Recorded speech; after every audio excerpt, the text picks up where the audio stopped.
Hello everyone. Today we're looking at the nature of the roots. In this section we're basically looking at the method of actually describing the roots of an equation, more specifically the roots of an equation of highest degree 2, right? Because most of the time when actually describing the roots of any function, would want to draw how the function looks like. For instance, if we have a function such as this, or a function such as this, so we would attempt to try and draw that initially in order to tell that actually in this function that the roots are not equal, or maybe on this one the roots are on that point. Remember, on our previous discussion we've indicated that roots are actually values of x, such that when you plug them in they give you a value of 0. So now in this section we are looking at a method of actually describing those roots, how they look like, before we could actually draw the graph. The roots actually can either fall in any of these categories, so to say. They can either be real or non-real, they can be rational or irrational, the roots can be equal or unequal. All right, so if the roots are real, they can be either rational or irrational. The rational roots are actually basically any value that can be expressed as a quotient. What I mean by a quotient is basically any value that can be expressed as a over b. For instance, this one, 2 over 3. It means the value is rational. And then if you look at this is the square root of 9.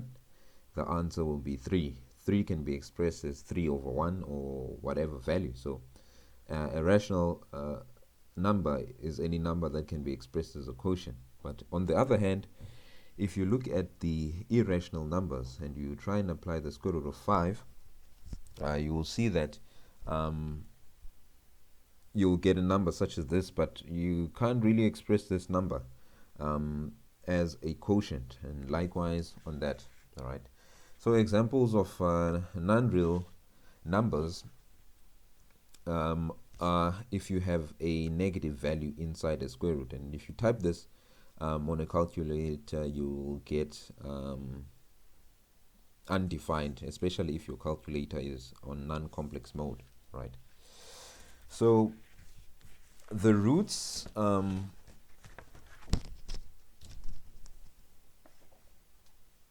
a quadratic equation, right, if they're equal, they are on this point.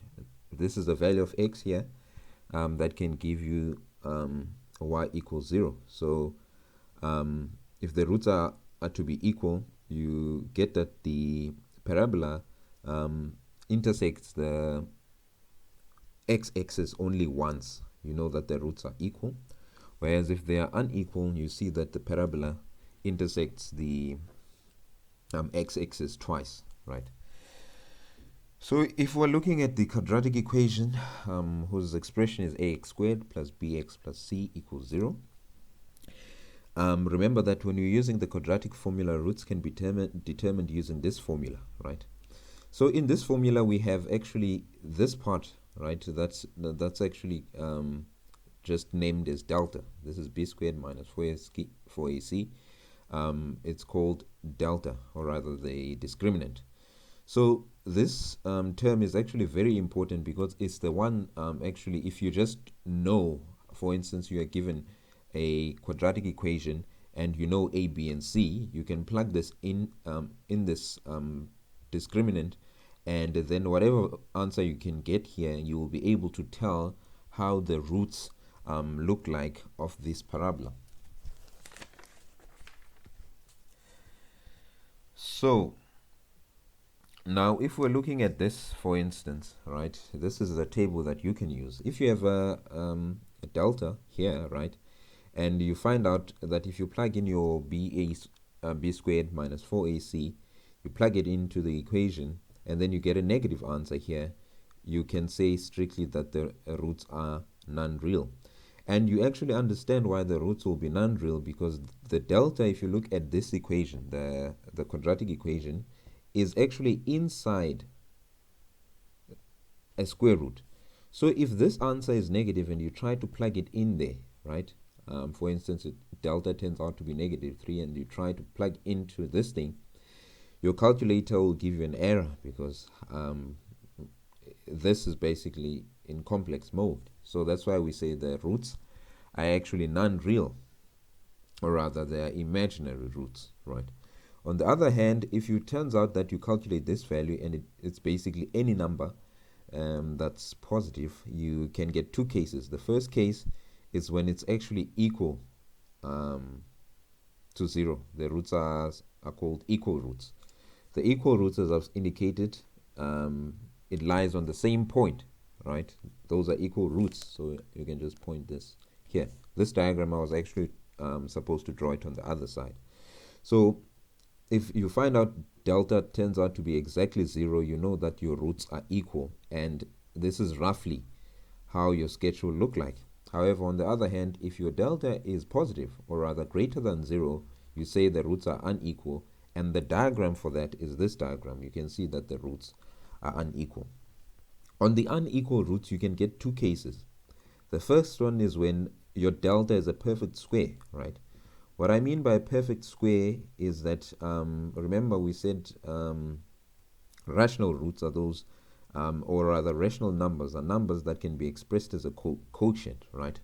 So, for instance, now, a perfect square is basically this. If you plug in your delta here, you must get a number that can be expressed as a quotient. In other words, you shouldn't get, after plugging in your delta, you shouldn't get a value such as this, right?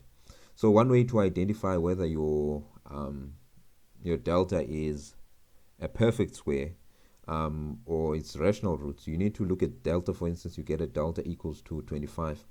And then you ask yourself, can you express this in terms of a power? For instance, here we could express this as 5 squared, right? And remember, you need to remember where it is. You can just take this as a test to see whether your statement is true, right? You get 5 squared. And then you try to type in this 5 squared here. If you type in the square root of 5 squared, you get 5.